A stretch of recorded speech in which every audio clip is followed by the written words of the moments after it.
اعوذ باللہ من الشیطان الرجیم، بسم اللہ الرحمن الرحیم۔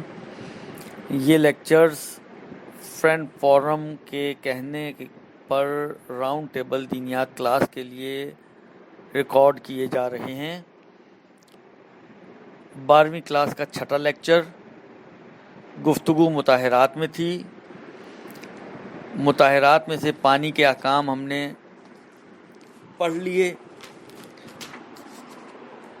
میں ایک چارٹ آپ کو، مسئلے تو ہم نے پڑھ لیے ہیں لیکن میں ایک چارٹ کی شکل میں آپ کو کچھ لکھوانا چاہ رہا ہوں۔ اس کو کوشش کریں کہ آپ میرے ساتھ ساتھ چارٹ بنا لیں تو یہ مسئلہ آپ کو سمجھنے میں بہت آسان ہو جائے گا۔ جتنے بھی مسئلے پڑھے ہیں یہ پانی کے، یہ اس چارٹ میں کور ہو رہے ہیں۔ 4 کالم بنائیں آپ۔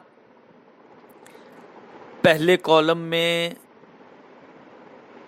لکھیں نجس شدہ چیز، دوسرے کالم میں لکھیں قلیل پانی، تیسرے کالم میں لکھیں کر پانی، اور چوتھے کالم میں لکھیں جاری پانی۔ یہ ٹائٹلز ہیں۔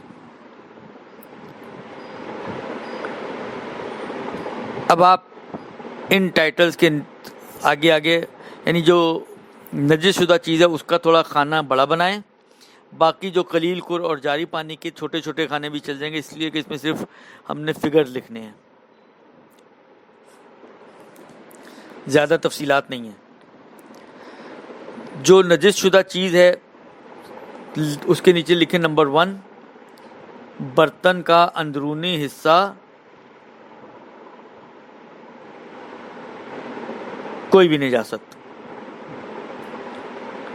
اس کے آگے جو قلیل کا ہے اس میں لکھیں 3 دفعہ پاک ہوگا، یعنی خالی لکھ لیں 3۔ کر میں اور جاری میں بھی لکھیں 3 اور کر اور جاری میں 7 لکھ لیں احتیاط واجب کی بنا پر۔ یہ ہو گیا 1۔ اس کے بعد نمبر 2 لکھیں اور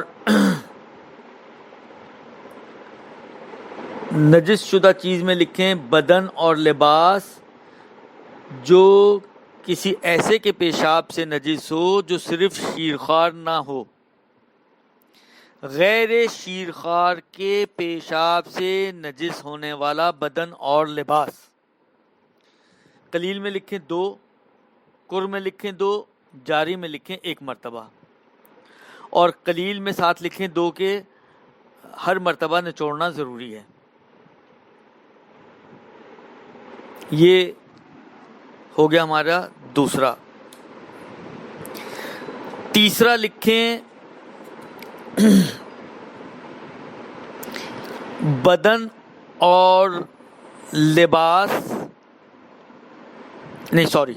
تیسرا لکھیں کوئی بھی چیز جو ایسے بچے کے پیشاب سے نجس ہو جو صرف دودھ پیتا ہو۔ صرف دودھ پیتے بچے کے پیشاب سے نجس ہونے والی کوئی چیز، اس میں لکھیں تینوں میں، قلیل میں 1 مرتبہ، کر میں 1 مرتبہ، جاری میں 1 مرتبہ، اور قلیل میں ساتھ وضاحتاً لکھنے کے نچوڑنا ضروری نہیں ہے۔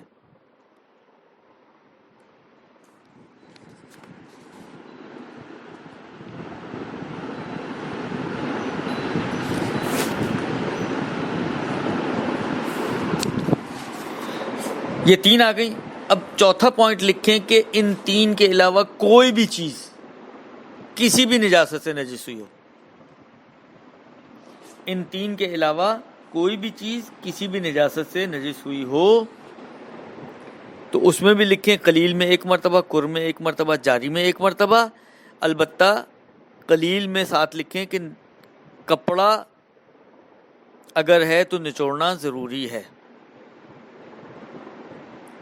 یہ چارٹ اگر آپ اپنے سامنے رکھیں تو اس چارٹ کی روشنی میں آپ کے لیے ان مسائل کو سمجھنا بھی آسان ہو جائے گا اور یاد کرنا تو اور بھی زیادہ آسان ہو جائے گا۔ صرف چارٹ اپنے ذہن میں چھاپ لیں تو یہ سارے مسئلے آپ کو فنگر ٹپس پہ یاد ہوں گے۔ یہ تو پچھلے جو گفتگو تھی اس کے حوالے سے ایک چارٹ تھا جو میں نے آپ کی خدمت میں عرض کیا کہ اگر اس کو آپ بنا لیں تو آپ کے لیے بہت آسان ہو جائے گا۔ یہ پانی کا بیان تقریباً جتنے مسائل آپ کی خدمت میں بیان کرنے تھے وہ پورے ہو گئے. اب مطہرات میں پانی کے بعد جو مطہر ہے وہ ہے طبعیت. یہ اگر آپ توضیح المسائل کھولیں گے تو 8واں ہے توضیح المسائل کے حساب سے. 8واں مطہر توضیح المسائل کے اعتبار سے طبعیت، کہ ہمارے کورس کے اعتبار سے یہ دوسرا مطہر ہو جائے گا. پہلا پانی، دوسرا طبعیت. مسئلہ نمبر 212.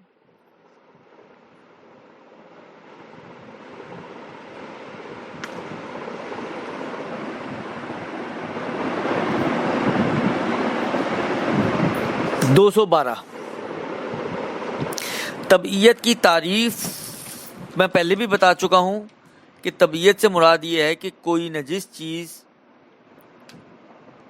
کسی دوسری چیز کے پاک ہونے کی وجہ سے پاک ہو جائے. پاک کسی دوسری چیز کو کیا گیا ہے، لیکن اس کے پاک ہونے کی وجہ سے ایک اور نجس چیز پاک ہو گئی ہے ضمناً، یعنی اس کی پیروی میں اور اس کی اتباع میں. اس کو کہتے ہیں طبعیت. مسئلہ نمبر 212 فرماتے ہیں کہ اگر کوئی شخص کسی چیز کو پانی سے دھوئے تو اس چیز کے پاک ہونے پر اس شخص کا وہ ہاتھ بھی پاک ہو جاتا ہے جو اس چیز کے ساتھ دھل گیا ہو. مطلب فرض کریں انسان واش روم جاتا ہے، طہارت کرتا ہے. جب طہارت کر رہا ہوتا ہے تو ہاتھ تو یوز کرتا ہے نا. تو جب آپ اپنا فضلہ پاک کرتے ہیں تو جب جیسے ہی آپ کا مقام پخانہ پاک ہوگا تو آپ کا ہاتھ خود بخود پاک ہو جائے گا، اگرچہ آپ نے ہاتھ کو الگ سے پاک نہیں کیا، لیکن مقام پخانہ پاک ہونے کے بعد اس کے ساتھ ساتھ آپ کا ہاتھ بھی خود بخود ساتھ پاک ہو جائے گا. قلیل پانی سے آپ برتن کو پاک کر رہے تھے، تو جب برتن پاک ہوگا تو آپ کا ہاتھ بھی خود بخود پاک ہو جائے گا. میت کو نہلاتے وقت آپ کا ہاتھ اس کپڑے کو ٹچ ہوتا ہے جس کپڑے میں کو شرمگاہ پہ رکھا جاتا ہے، تو جیسے ہی تیسرا غسل پورا ہوگا وہ کپڑا بھی پاک ہو جائے گا اور آپ کا ہاتھ بھی پاک ہو جائے گا. ہاتھ بھی طبیعتاً پاک ہو گیا ہے اور کپڑا بھی طبیعتاً پاک ہو گیا ہے. یہ اس کی چند مثالیں کہ جو طبیعت کے حوالے سے بیان کی جاتی ہیں. مسئلہ نمبر 213. اگر لباس یا اس جیسی کوئی چیز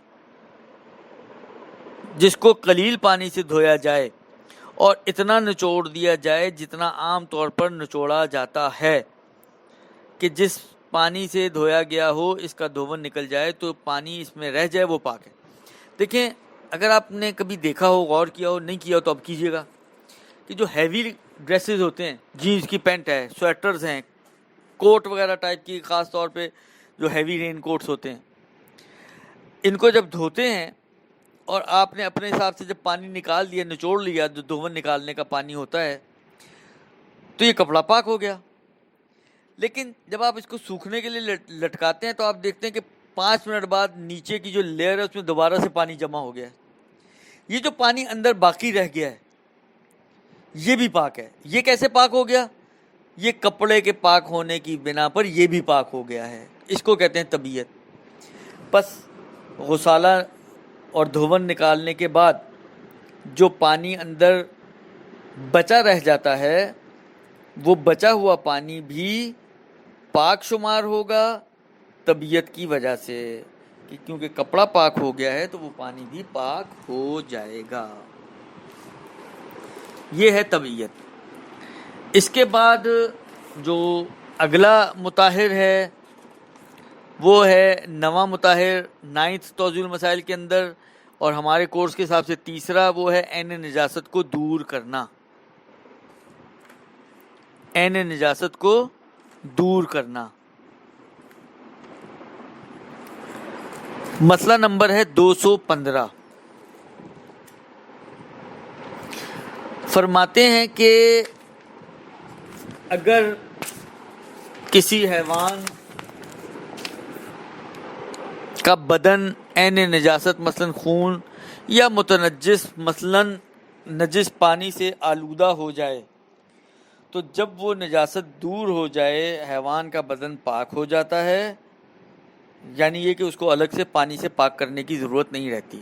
دیکھیں، ایک تو انسان کا مسئلہ بھی ہم نے پڑھا کہ اگر بدن نجس ہو جائے، پیشاب سے نجس ہو رہا ہے تو 2 مرتبہ مثلاً قلیل اور کر میں، اور اگر غیر پیشاب سے نجس ہو رہا ہے تو 1 مرتبہ پاک ہوتا ہے، یعنی پانی ڈالنا پڑے گا پھر پاک ہوگا انسان کا بدن۔ لیکن اگر یہی بدن انسان کی بجائے حیوان کا ہو، گدھے کا، گھوڑے کا، انسان نے بعض اوقات پیٹس پالے ہوئے ہوتے ہیں، کسی نے کتا تو ویسے ہی یعنی جیسے کتے کو چھوڑ دیں، مثلا بلی پالی ہوئی ہے، کبوتر آپ نے پالا ہوا ہے، یا کسی نے بندر پالا ہوا ہے، درست، یا دیہاتوں گاؤں میں چلے جائیں، بھیڑ، بکریاں، بھینسیں، گھوڑے، گدھے، یہ سارے حیوانات، بعض اوقات حیوان زخمی ہو جاتا ہے، اس کا خون نکل آیا۔ اب آپ کا بدن کا خون نکلے گا تو خون ہٹانے کے بعد آپ کو پانی ڈالنا ہے، تب پاک ہوگا، پانی ڈالے بغیر بدن پاک نہیں ہوگا۔ لیکن اگر آپ نے بکری پالی ہوئی تھی، اس بکری کا خون نکل آیا، آپ نے ٹیشو سے خون ہٹا دیا، اب اس کے بدن پہ خون نہیں ہے، یہ پاک ہو گیا۔ اب اگر آپ کا گیلا ہاتھ اس کے اس بدن کو ٹچ ہوتا ہے تو آپ کا ہاتھ نجس نہیں ہوگا۔ آپ سوچیں کہ یار اس کو تو میں نے پانی سے پاک ہی نہیں کیا، تو کوئی بات نہیں ہے۔ حیوانات کو پاک کرنے کے لیے پانی ڈالنا ضروری نہیں ہوا کرتا، وہ بغیر پانی کو ڈالے بھی پاک ہو جایا کرتے ہیں۔ یہ ایک مطلب۔ دوسرا کہتے ہیں کہ یہی صورت انسانی بدن کے اندرونی حصوں کی ہے، مثلا منہ یا ناک اور کان کے وہ باہر سے نجاست لگنے سے نجس ہو جائیں گے، اور جب نجاست دور ہو جائے تو پاک ہو جاتے ہیں۔ ناک کا اندرونی حصہ، کان کا اندرونی حصہ، منہ کا اندرونی حصہ، ان کو اگر باہر سے نجاست لگ جائے، مثلا فرض کریں ہاتھ سے خون نکلا اور وہ ایک چھینٹ اڑ کے میرے زبان پہ لگ گئی، تو کیونکہ زبان منہ کے اندرونی حصے میں ہے، آپ نے ٹیشو لیا اور زبان کو سے خون کو ہٹا دیا، تو جیسے ہی وہ خون ہٹے گا آپ کی زبان خود بخود پاک ہو جائے گی، کلیاں کرنے کی ضرورت نہیں ہے۔ اسی طرح کان میں مثلا فرض کریں کوئی نجاست خون کا قطرہ باہر سے کان کے اندر چلا گیا، آپ نے کاٹن بڈ لے کر خون کو ہٹا دیا، تو اب الگ سے کان کے اندر پانی ڈال کر کان کو صاف کرنے کی اور پاک کرنے کی ضرورت نہیں ہے۔ ناک میں مثلا فرض کریں انسان بعض اوقات ناک میں انگلی لے کر گیا، انگلی پر خون لگا ہوا تو ناک میں لگ گیا، اب آپ ٹیشو سے اس خون کو ہٹا دیں تو ناک کو پاک کرنے کے لیے الگ سے پانی ڈال کر ناک کو پاک کیا جائے، یہ ضروری نہیں ہے۔ بس جو مسئلہ حیوانات کے جسم کا ہے وہی مسئلہ انسان کے اندرونی حصے کا ہے،